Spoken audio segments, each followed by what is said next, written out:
இந்த ஊடகத்தில் இருக்கிறது. அதை பிரயாசப்பட்டு அதை ஜெபத்தோடு தினங்கள் வழங்குகிறோம்.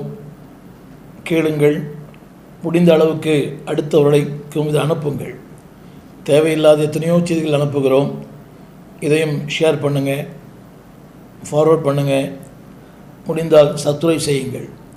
இந்த ஊழியத்தை தாங்குங்கள். அதிகமான பிரயாசம் எடுத்து செய்திகளை ஆயத்தம் பண்ணி உங்களோடு பேசுகிறோம். இது பொழுதுபோக்குக்காக அல்ல, மக்கள் பயன்பெற வேண்டும், அந்த நோக்கம்தான்.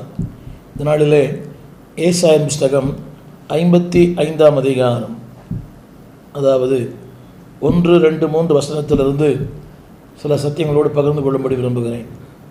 இதன் வாசிக்கிறேன். ஓ தாகமாக இருக்கிறவர்களே, நீங்கள் எல்லாரும் தண்ணீர் அண்டைக்கு வாருங்கள். பணமில்லாதவர்களே, நீங்கள் வந்து வாங்கி சாப்பிடுங்கள்.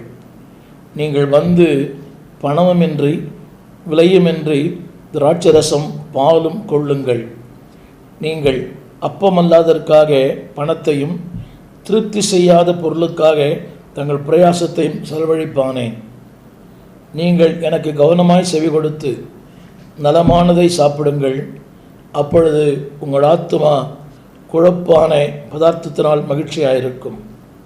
உங்கள் செவியை சாய்த்து என்னிடத்தில் வாருங்கள், கேளுங்கள், அப்பொழுது உங்கள் ஆத்துமா பிழைக்கும். இந்த நாளில் என் விஜயனுடைய தலைப்பு என்னவென்றால், விரும்பக்கூடாததை விரும்புவது, தேவையில்லாத ஒன்றுக்கு வாழ்க்கையில் முதலிடம் தருவது. ஆங்கிலத்தில் wanting what is not, wanting what is not. எது தேவையில்லையோ அதை விரும்புவது, விரும்பக்கூடாது விரும்புவது. நிறைய பேருக்கு பாருங்கள், அவருடைய தமிழர் அழகாக எழுதியிருக்கிறது, திருப்தி செய்யாத பொருளுக்காக. திருப்தி செய்யாத பொருள் நிறைய இருக்குது. But spend the time. திருப்தி செய்யாத பொருட்கள் நிறைய இருக்குது.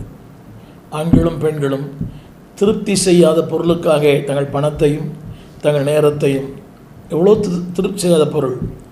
இந்த ஊடகங்கள், தொலைக்காட்சி, இந்த பொழுதுபோக்கு சாதனங்கள், இங்கே இருக்கிற இந்த கிரிக்கெட், இதெல்லாம் எந்த விதத்திலும் ஆன்மீக வாழ்க்கைக்கு பயன்படுவதில்லை.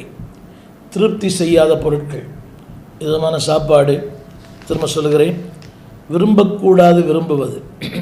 எது விரும்ப வேண்டுமோ அதை விரும்புவதில்லை. விரும்பக்கூடாதெல்லாம் நீங்கள் விரும்புகிறாங்க நிறைய பேர். வாலிபர்கள் அப்படித்தான் பாருங்கள். மருத்துவர் சொல்லுகிறார், இனிப்பு சாப்பிடக்கூடாது, இது இனிப்பு தான் சாப்பிட்றார். காரம் சாப்பிடக்கூடாது, காரம் தான் சாப்பிட்றார். என்ன சொல்லுகிறார்கள் அதுக்கு எதிரிட. விரும்பக்கூடாது